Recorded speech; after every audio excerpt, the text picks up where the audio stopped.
Thank you. Madam Forelady, if you'll stand for me. Have you reached a verdict?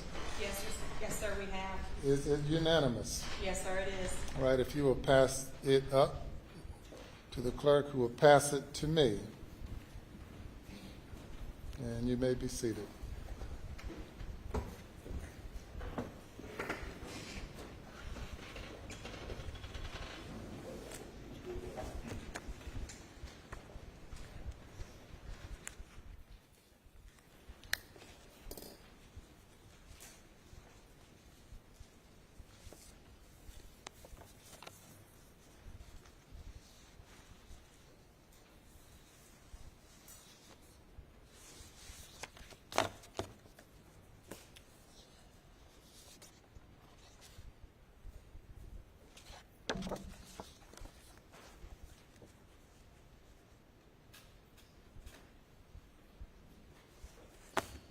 The defendant will rise.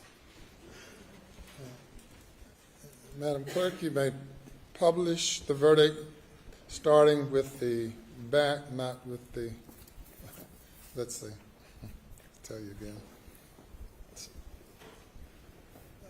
Starting with the back, flipping them over one by one.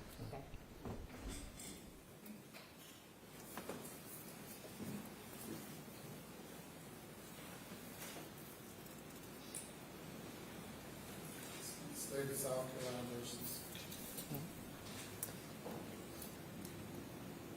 Docket number 2022 GS 15-00592, the State of South Carolina, County of Colleton, in the Court of General Sessions in the term of 2022, July, the State versus Richard Alexander Murdaugh, defendant, indictment for murder, SC Code 16-3-0010, CDR Code 0116.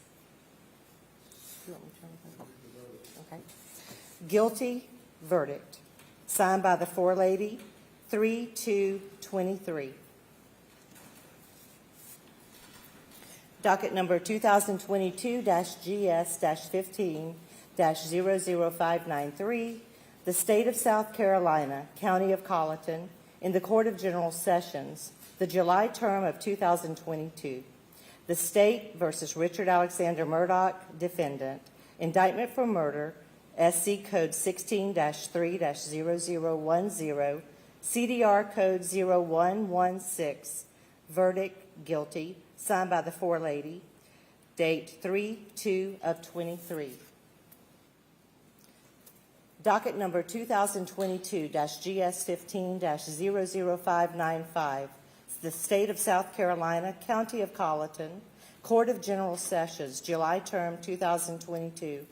The State versus Richard Alexander Murdaugh, defendant, indictment for possession of a weapon during the commission of a violent crime, SC Code -16-23-0490, CDR Code 0549, verdict guilty, signed by the foreperson of the jury, date 3/2/23. Docket number 2022 GS 15-00594, the State of South Carolina, County of Colleton, Court of General Sessions, July term 2022. The State versus Richard Alexander Murdaugh, defendant, indictment for possession of a weapon during the commission of a violent crime, SC Code 16-23-0490, CDR Code 0549, verdict guilty, signed by the foreperson of the jury, 3/2/23.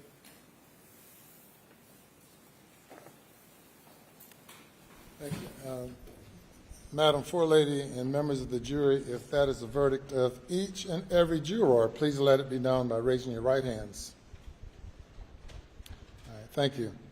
Any individual polling requested? We do, Your Honor. Madam Clerk, you'll need to individually poll the jury according to their juror numbers.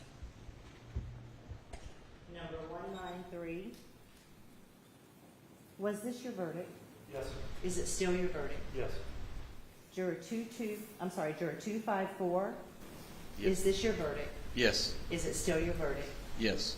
Juror 326, was this your verdict? Yes. Is it still your verdict? Yes.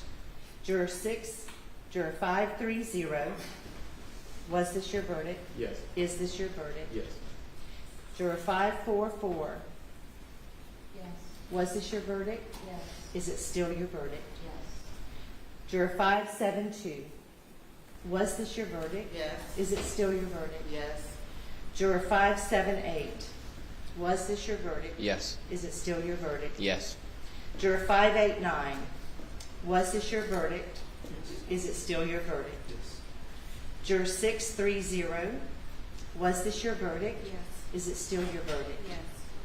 Juror 729, was this your verdict? Yes. Is it still your verdict? Yes. Juror 826, was this your verdict? Yes. Is it still your verdict? Yes. Juror 864, was this your verdict? Yes. Is it still your verdict? Yes. Your Honor, the jury has been polled. Thank you. The jury has been polled, and the verdict is a unanimous verdict. If you will bring the alternate juror out and have her have a seat in the audience, please.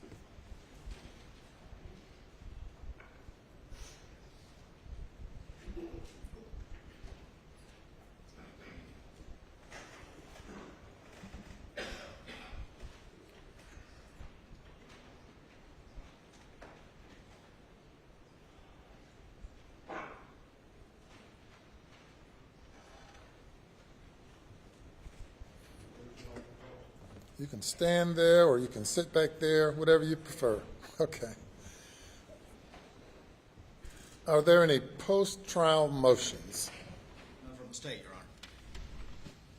Honor. We would just renew our previously argued motions for a directed verdict, and at this, on the grounds, on those grounds, we would make a motion for a mistrial and to set aside the verdict. By the state, response. Your Honor, based on our previous arguments, we would submit that the case properly went to the jury and the verdict is proper, and would rely on those arguments. We've been here now 28 days, first few days of jury selection, and the remainder receiving testimony, an overwhelming amount of testimony and evidence that was presented to the jury for the jury's consideration. As I indicated to the jury during the jury charge, or the charge on the law, that this was a matter solely for the jury to determine. The court found at the end of the state's case that there's sufficient evidence to find the defendant guilty if the evidence was believed by the jury. Likewise, at the end of the defense's case, when the motion was renewed, the court found that the evidence was sufficient for the jury to find the defendant guilty. The jury has now considered the evidence for a significant period of time, and the evidence of guilt is overwhelming, and I deny the motion.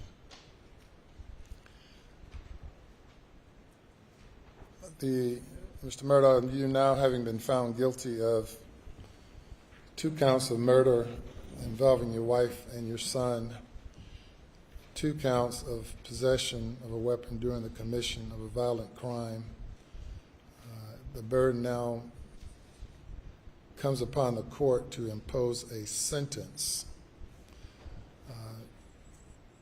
Given the lateness of the hour and the victim's rights that must be taken into consideration and complied with under the Victim's Bill of Rights, and consider what I would anticipate to be a number of people who might have something to say regarding sentencing, we will defer sentencing to a later date. Of course, the minimum sentence for murder is 30 years. The maximum sentence is life imprisonment as to each count. And on the weapons charge, the sentence is up to 5 years,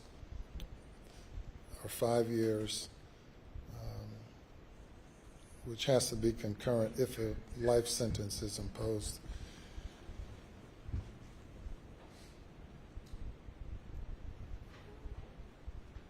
When would you all like to reconvene for sentencing? I would like to give everyone an adequate opportunity to prepare for it.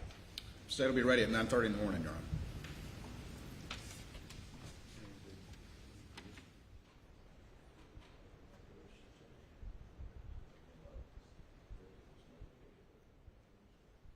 We could do it at 9:30 tomorrow morning also. All right. The defendant is remanded to the custody of the Colleton County Sheriff's Department.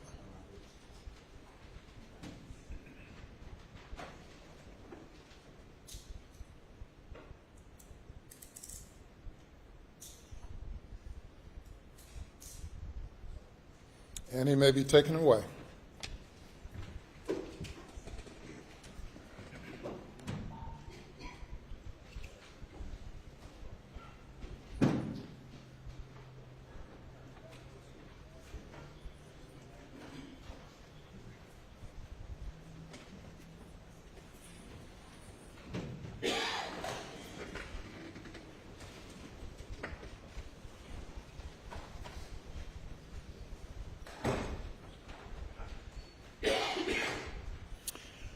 Madam Floor Lady and members of the jury, I want to thank you on behalf of the citizens of the state of South Carolina and your fellow citizens of Colleton County.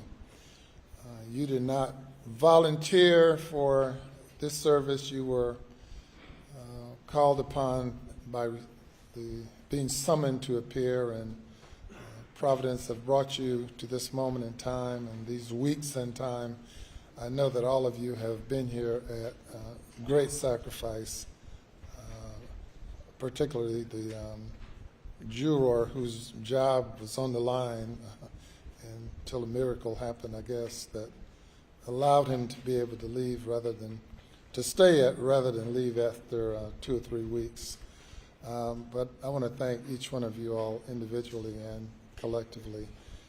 It's not often that you're called upon to sit in judgment of the actions of your fellow man, but you all responded and it gave due consideration to the evidence. I will make no comment now as to the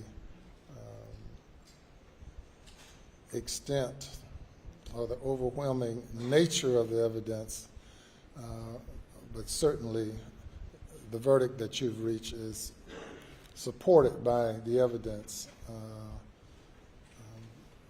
circumstantial evidence, direct evidence, all of the evidence pointing to only one conclusion. That's the conclusion that you all reached. So I applaud you all for, as a group and as a unit and individually, evaluating the evidence and coming to a proper conclusion as you saw the law, as you saw the facts. Now that you've served for the next year, you're not eligible to serve again. Now, of course, many people never get called upon, but you're not eligible for the next year, and for 2 additional years, you can be exempted from service because no person is required to serve on jury duty in this court more often than once every 3 years. Tomorrow morning at 9:30, we will reconvene for sentencing. You all have no role in that because that's solely up to the judge, to me.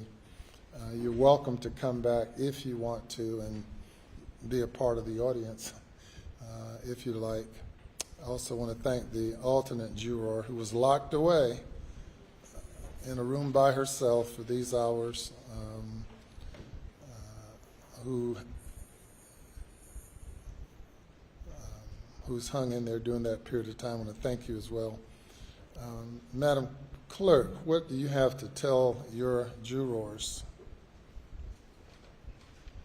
Thank you for your service and what the judge said as well.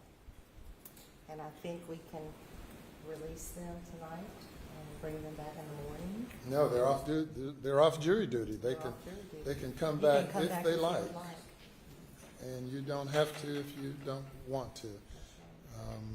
Typically, I've seen jurors wanting to see the end result of a case once they've invested a lot into it. It's really an amazing thing with juries. Quite often, at the start of the case, jurors are really like, whoa, why am I here? I wish I wasn't selected.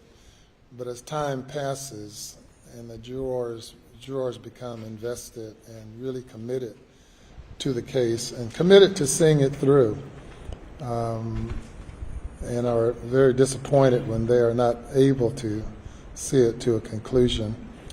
And then along the way of serving, you end up finding out quite a bit about our judicial system and learning quite a bit, well, about human nature for sure, but also about the presentation of evidence and hearing from expert witnesses and really learning a lot of things that you'll be able to take with you when you leave jury duty. And to Madam Forelady,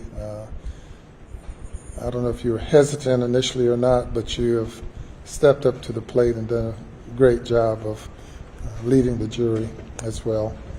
And thank all of you.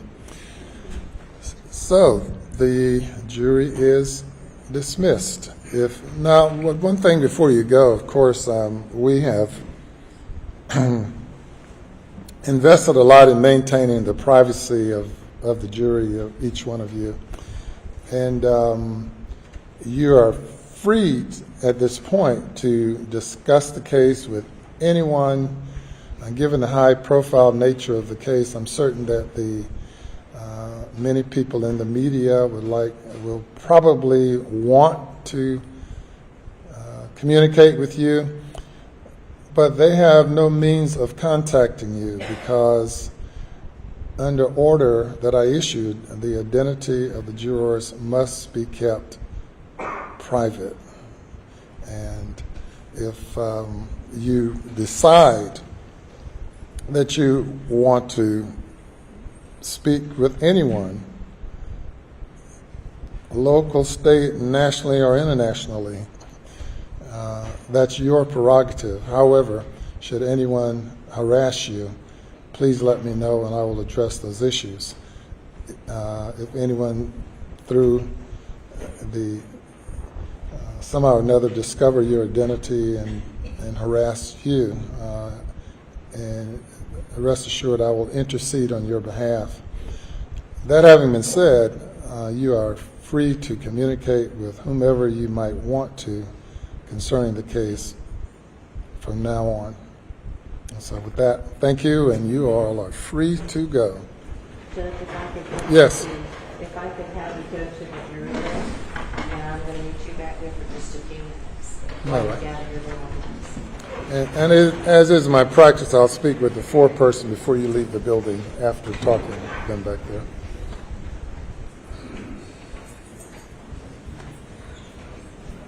Anything else?